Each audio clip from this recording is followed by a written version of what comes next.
अजय खैरा गांव की सुधा दादी का पोता कहीं विदेश में पढ़ता है।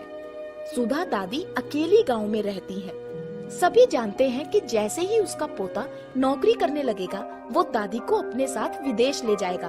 तब वो गांव की जमीन का क्या करेगी?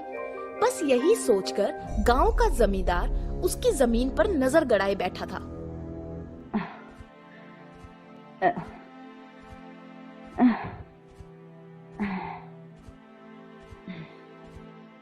सुधा दादी, क्यों इतनी मेहनत करती हो? जब तक तुम्हारा पोता विदेश में नौकरी पर नहीं लग जाता, आओ मेरे घर रहो, खाओ पियो मस्त रहो, और ये घर और जमीन मेरे नाम कर दो। मैंने कितनी बार कहा है तुमसे, ये नहीं हो सकता। क्यों नहीं हो सकता? आखिर तुम्हारा पोता यहाँ खेती नहीं करेगा, ना इस घर में रहेगा, ना तुम्हें रहने देगा, तो क्या करोगी इस घर और जमीन का? मुझे दे दो। कहा ना, नहीं, जा यहाँ से। देख बुढ़िया, जब तक इज्जत से मांग रहा हूं दे दे, वरना छीन लूंगा तो। 2 दिन का समय देता हूं तुम्हें। अगर 2 दिन में घर और जमीन दोनों 50,000 में मुझे नहीं दिए तो 2 दिन बाद मुफ्त में ले लूंगा। अरे देखकर नहीं जा सकता क्या? इतना सा गट्ठर लेकर फिसल गया। मुझे कह रहा था, खुद देख के चल रहा था ना, फिर कैसे फिसल गया? पता नहीं कैसे भाई, यहाँ कुछ फिसलन सी लग रही है। अरे ये पानी इतना चिकना और चिपचिपा कैसे है? यार मुझे तो ये तेल लगता है। ये तो सुधा दादी के ही आंगन से आ रहा है। सुधा दादी, सुधा दादी! अरे दादी, तेल इतना महंगा है और आपने इतना सारा तेल फेंक दिया।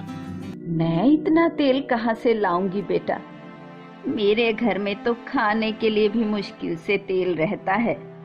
अरे तो फिर इतना तेल आया कहाँ से?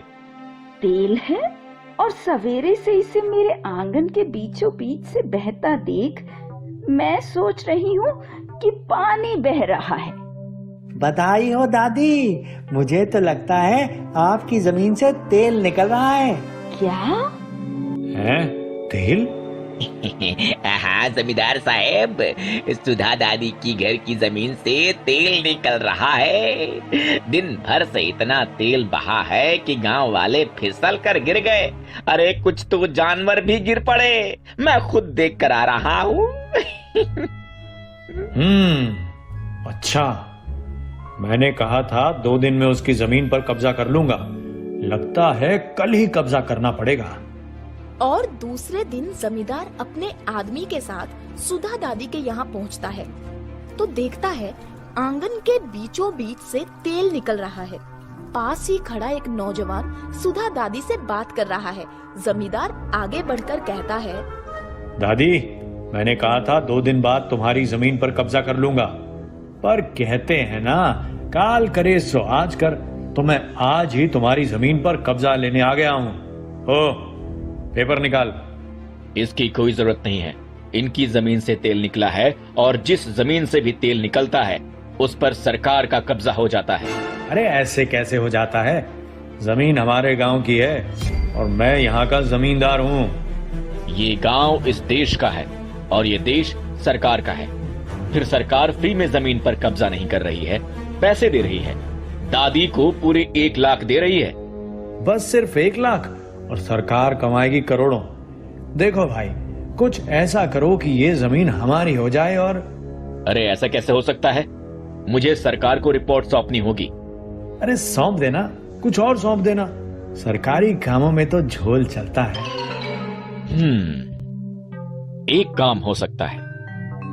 सरकार दादी को 1 लाख देने वाली थी, वो 1 लाख आप मुझे दे दो और दादी की जमीन का 50,000 दादी को दे दो, यानी 1.5 लाख में तुम्हें तेल का कुआं मिल रहा है। मैं सरकार को रिपोर्ट सौंप दूंगा कि यहाँ की जमीन से कोई तेल नहीं निकल रहा था, किसी ने बात उड़ाई थी। फिर तुम चुपचाप तेल निकाल कर बेचते रहना। मंजूर है, मंजूर है। सुधा दादी को तो मैं वैसे ही 50,000 देने वाला था। ये लो सुधा दादी, आपके 50,000। अरे ले लो दादी, वरना मैं रिपोर्ट कर दूंगा तो सरकार कब्जा कर लेगी और ये 50,000 भी नहीं देगी, समझी? अब लाओ मेरा 1 लाख। ये लो। धन्यवाद। अब ये ड्रम भरा तेल भी ले जाओ और कल से ड्रम भर भर के बेचना। लेकिन हाँ, बात गांव से बाहर नहीं जानी चाहिए, वरना मेरी जगह कोई और ऑफिसर आया तो गड़बड़ हो सकती है। वो आप टेंशन मत लीजिए, समझिए अब ये तेल का कुआं चारों तरफ से ढक जाएगा। Okay boss, good bye. नमस्ते दादी।